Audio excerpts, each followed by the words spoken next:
فرماتا ہے ان اللہ لا یغیر ما بقوم حتی یغیروا ما بانفسہم، بے شک اللہ تعالیٰ اس وقت تک کسی قوم کی حالت نہیں بدلتا جب تک وہ قوم خود اپنی حالت بدلنے کی فکر نہ کرے۔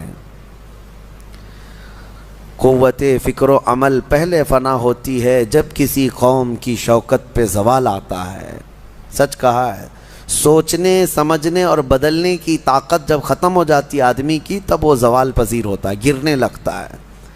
جس کو یہ فکر ہے کہ مجھے بدلنا ہے، اللہ تعالیٰ کی طرف سے اس کے لیے دروازے اور کھولے جاتے ہیں۔ کچھ لوگ یہ سوچتے ہیں یہاں بیٹھ کر کے میں متقی بن جاؤں، میں بیٹھ کر کے اللہ کا ولی بن جاؤں، میں کچھ کام نہ کروں اور مجھے ہر گناہ سے بچنے کی عادت ہو جانا چاہیے۔ ایسا کیسے ہوگا؟ تمہیں شوگر سے بھی بچنا ہے اور بی پی سے بھی بچنا ہے، لیکن روز 1 کلو شکر بھی کھاتے ہو، 1 کلو نمک بھی کھاتے ہو، کیسے ہوگا؟ تمہارا خود کا عمل، تمہاری کوشش جب تک نہ ہوگی، اللہ تعالیٰ فرماتا ہے ہم نہیں بدلیں گے ان کی حالتوں کو۔ اور جب تم بدلنا چاہو گے تو اللہ کیسے بدلتا ہے پتہ ہے؟ اللہ اکبر، حدیث قدسی ہے، اگر تم ایک بالش بڑھ کر کے آؤ گے، اللہ فرماتا ہے 10 قدم بڑھ کر کے تجھے لے لے گا۔ اللہ کی رحمت 10 قدم آگے بڑھ کر تجھے لے لے گی۔ تم چل کر کے آؤ گے تو اس کی رحمت دوڑ کر کے لے لے گی، لیکن شرط ہے کہ تم بدلنا چاہو۔ تم نے اگر جس دن یہ ارادہ کر لیا، عزم کر لیا، اللہ کی طرف سے مزید دروازے کھولے جاتے ہیں۔ لوگ یہ کہتے ہیں نا توبہ کرنے کے بعد بھی پھر وہی ہوتا ہے، چھوٹتا نہیں۔ مسئلہ توبہ کا یہ نہیں ہے کہ گال پہ تھپڑ مار لینا، توبہ کا یہ ہے عزم کرنا، پکا ارادہ کرنا، اور اللہ سے یوں عرض کرنا کہ تیرا وعدہ ہے کہ جو بدلنا چاہے، جو بڑھنا چاہے تو اسے بدل دے گا۔ میں بدلنے کے لیے آگے بڑھ رہا ہوں مولا، اب تو رحمتیں بھیج۔ پھر دیکھو کیسے نہیں بدلتے۔ اللہ تمہیں توبہ پر دوام عطا کرے گا، پھر کبھی بھی قدم پھسلے گا اللہ تمہارے لیے مدد نازل فرمائے گا۔ زندگی ہے، آخری سانس تک کچھ نہ کچھ خطائیں ہوتی رہتی ہیں، قدم جب بھی پھسلے گا لیکن مولا تمہیں توبہ کی توفیق ضرور عطا کرے گا۔ اسی لیے کوشش پہلے خود کے بڑھنے کی ہو، خود کے بدلنے کی ہو۔ ایک بات یاد رکھیں، ہمارے معاشرے میں اچانک کوئی ہوا نہیں آئے گی جو سب کو پرہیزگار بنا کے چلی جائے گی۔ ہمارے محلے میں کبھی ایسی بارش نہیں ہو جائے گی کہ اس بارش میں جتنے بھیگ جائیں گے سب اللہ کے ولی بن جائیں گے، نہیں، پرٹیکولر ہر ایک کو بدلنے کی کوشش کرنی ہوگی، تبھی انقلاب آتا ہے۔ ایک ایک آدمی بدلنے کی سوچے اور پھر دیکھے انقلاب آتا ہے۔ ریولیوشن یوں ہی آتا ہے، لوگوں کی چینجنگ سے آتا ہے۔ میں آپ کو بتاؤں، بدلنا چاہے تو اللہ تعالیٰ کیسے بدلتا ہے۔ آپ نے سنا ہے بشر حافی کے متعلق، بغداد میں شراب کا کام کرتے تھے، شراب کا کاروبار تھا۔ ایک بار انہوں نے ایک تحریر جس میں بسم اللہ لکھی ہوئی تھی، وہ زمین پر کیچڑ میں گری ہوئی تحریر کو اٹھا کر چوم لیا اور گھر پہ لا کر اوپر رکھ دیا۔ اللہ کو یہ ادا پسند آئی، اور اس کے بعد اس زمانے میں موجود ایک بزرگ کے خواب میں میرے آقا صلی اللہ علیہ وسلم تشریف لائے اور کہا جاؤ بشر کو اللہ کا سلام پہنچاؤ، جبکہ وہ شراب کا اڈا چلاتے تھے۔ تو اس بزرگ نے یہ سوچا کہ میرا یہ وہم ہوگا، 3 دن مسلسل خواب دیکھا، اس کے بعد آ کر کے بشر سے کہا اے بشر مجھے نہیں معلوم، لیکن مسلسل 3 راتوں سے میں خواب میں رسول اللہ کو دیکھ رہا ہوں، اللہ کی طرف سے تجھے سلام پہنچانے کا حکم فرما رہے ہیں۔ تھے تو مسلمان لیکن بھٹکے ہوئے، راستہ چینج تھا۔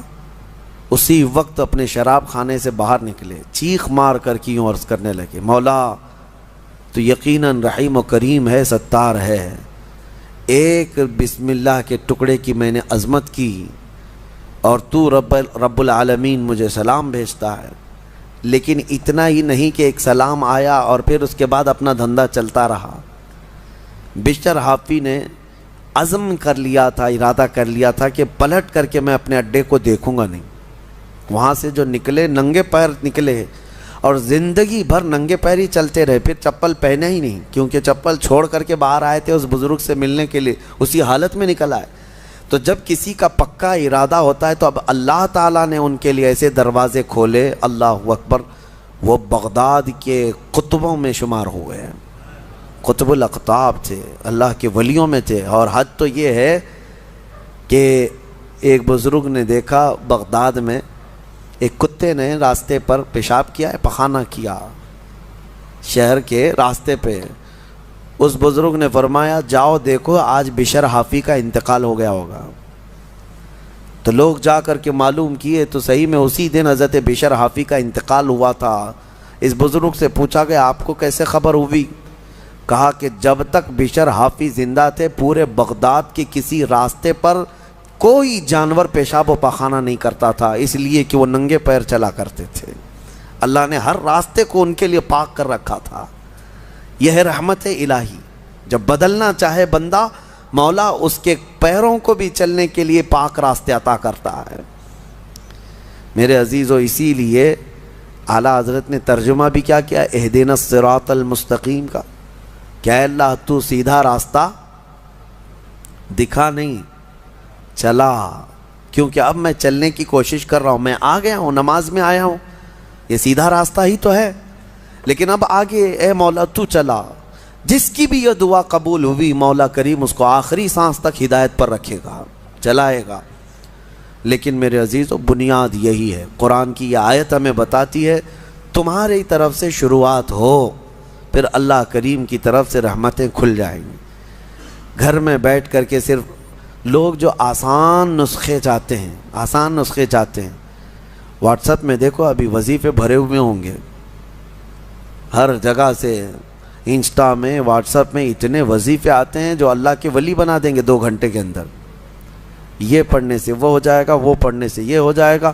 دوسروں کا مال کھاتے رہو اور وظیفے کرتے رہو، لوگوں کو ٹوپی ڈالتے رہو اور یہاں 100 وظیفے پڑھتے رہو. ان وظیفوں کا اثر نہیں ہوگا.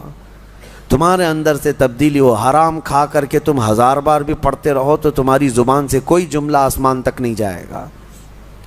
تمہیں ان تمام چیزوں کو چھوڑ کر کے پھر دیکھو. آپ کو پتہ ہے محبوب الہی رحمۃ اللہ علیہ کے پاس ایک شخص آیا، کہا میری بیٹی کی شادی ہونی ہے، کچھ دے دیجئے. انہوں نے کہا جا باہر کچھ ڈھیلے پڑے ہوں تو لے آؤ. وہ 3 ڈھیلے لے آیا. آپ نے کچھ پڑھ کر کے دم کیا، لے جا اس کو. اس نے دیکھا ڈھیلے دیے، لیکن باہر آ کر دیکھا تو وہ سونے کے تھے. اس کو لے جا کر کے اس نے اپنی بیٹیوں کی شادی کی. کافی قیمت والے تھے اس وقت سونے کے ڈھیلے، لیکن محبوب الہی نے 3 بار قل هو اللہ احد ہی پڑھا تھا. بس صرف 3 بار قل هو اللہ احد کا سورہ پڑھ کر کے دم کر کے دے دیا تھا، لے گا جاؤ. اب اس نے بیٹیوں کی شادی تو کی، لیکن نسخہ تو ہاتھ میں آ گیا تھا نا. گھر میں بہت سارے ڈھیلے جمع کر لیا، بہت سارے پتھر اور اینٹ بھی لا کر کے بیٹھا اور رات میں قل هو اللہ احد پڑھنے لگ گیا. 3 بار تو چھوڑو، 100 بار ہو گئے. آنکھ کھول کر کے دیکھتا تھا وہ ڈھیلا ڈھیلا ہی تھا، بدلتا ہی نہیں تھا. 1000 بار ہو گیا سورہ اخلاص، 1000 بار کے بعد بھی وہ ڈھیلے ویسی رہے. وہ دوسرے دن اٹھ کر کے آیا، سوچا کہ پتہ نہیں اور کیا پڑھے تھے. پوچھا محبوب الہی سے کہ آپ کیا پڑھ کر کے مجھے دیے تھے؟ کہا 3 بار قل هو اللہ احد کا سورہ پڑھ کے دیا تھا. کہا میں 1000 بار پڑھا، ابھی بھی ڈھیلا ہی ہے. تب آپ نے فرمایا تھا تیری زبان اور ہے، میری زبان اور ہے. اللہ کریم اس کے ان بندوں کی ہر بات کی لاج رکھتا ہے جو اس کے لیے بدل جاتے ہیں، اس کے لیے چھوڑ دیتے ہیں ہر چیزیں. یقیناً آج آپ کے لیے بھی بہت ساری ہیں دعائیں آپ کی مستجاب ہوں گی، اللہ آپ کی زبان میں اثر عطا کرے گا. اس کے لیے کچھ چیزیں چھوڑنے کی کوشش کرو. اس کے لیے کچھ نہیں بلکہ بہت ساری چیزیں چھوڑنا ہے. حرام چھوڑنا میں آپ کو بتاؤں یہ تو مسلمان کے لیے فرض ہے.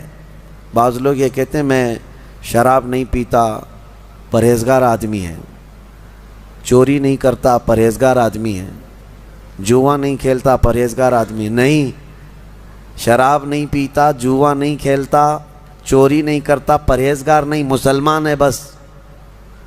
مسلمان ہے بس. شک کی چیزوں سے بھی بچتا ہے تب پرہیزگار ہے.